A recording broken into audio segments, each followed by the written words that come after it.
Latest updates ఎప్పటికప్పుడు పొందడానికి studio యువ వాట్సాప్ ఛానల్ ని ఫాలో అవ్వండి. లింక్ డిస్క్రిప్షన్ లో ఉంది. సీతారామం తర్వాత డైరెక్టర్ హను రాఘవపూడి క్రేజ్ అయితే పెరిగిపోయింది. ఆ సినిమా ఆయన డీల్ చేసిన విధానం, అతనికి ఉన్న సెకండ్ హాఫ్ సిండ్రోమ్ ని దాటి సినిమా సక్సెస్ చేసుకోవడంతో ఆ సినిమా వెంటనే ప్రభాస్ తో ఛాన్స్ వచ్చింది. రెబల్ స్టార్ ప్రభాస్ తో ఫౌజీ సినిమా చేస్తున్న హను రాఘవపూడి ఈ సినిమాను ఎలాగైనా నెక్స్ట్ ఇయర్ రిలీజ్ చేయాలనే ఉద్దేశంతో అయితే స్పీడ్ గా కానిస్తున్నాడు. ప్రభాస్ సినిమా అంటే చాలు 2-3 ఏళ్లు పడుతుందని అనుకునే వారికి ఫౌజీని త్వరగా పూర్తి చేసి రిలీజ్ చేయాలని చూస్తున్నాడు. ఫౌజీని నెక్స్ట్ ఇయర్ సెకండ్ హాఫ్ లో రిలీజ్ చేయాలని ప్లాన్ చేస్తున్నారు. అయితే హను ఈ సినిమా తర్వాత నెక్స్ట్ మూవీ ఎవరితో చేస్తాడా అన్న చర్చ అయితే మొదలైంది. అయితే ఆల్రెడీ హను తాను తీయబోయే నెక్స్ట్ సినిమా కథ కూడా రెడీ చేసుకున్నాడని టాక్.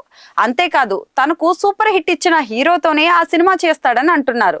సీతారామంతో సూపర్ హిట్ ఇచ్చిన మలయాళ స్టార్ దుల్కర్ సల్మాన్ తోనే హను నెక్స్ట్ ఇయర్ సినిమా ఉంటుందని తెలుస్తోంది. ఆల్రెడీ దుల్కర్ హను కథ చెబితే చాలు ఎలాంటి డౌట్ లేకుండా ఓకే చేసేలా ఉన్నాడు. లక్కీ భాస్కర్ తో సూపర్ హిట్ కొట్టిన దుల్కర్ ప్రస్తుతం కాంతా సినిమా చేస్తున్నాడు. ఆ సినిమాతో పాటు మలయాళంలో ఒక సినిమా చేస్తున్నాడు. ఈ సినిమాలో పూర్తి చేశాక హనుతో సినిమా ఉండే ఛాన్స్ అయితే ఉందని అంటున్నారు. అయితే ఈసారి దుల్కర్ తో వార్ బ్యాక్ డ్రాప్ కాకుండా వెరైటీ కథతో రాబోతున్నాడట హను రాఘవపూడి.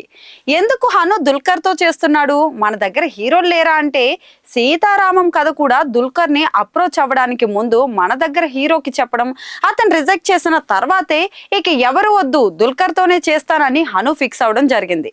హను నమ్మకానికి తగ్గట్టుగానే దుల్కర్ తో చేసిన సీతారామం సూపర్ హిట్ గా నిలిచింది.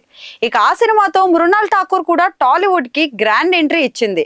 మరి ఫౌజీ తర్వాత హను చేస్తున్న సినిమాలో దుల్కర్ హీరో అయితే మళ్ళీ హీరోయిన్ గా మృణాల్ ని రిపీట్ చేస్తారా, వేరే హీరోయిన్ ని తీసుకుంటారా అనేది చూడాలి.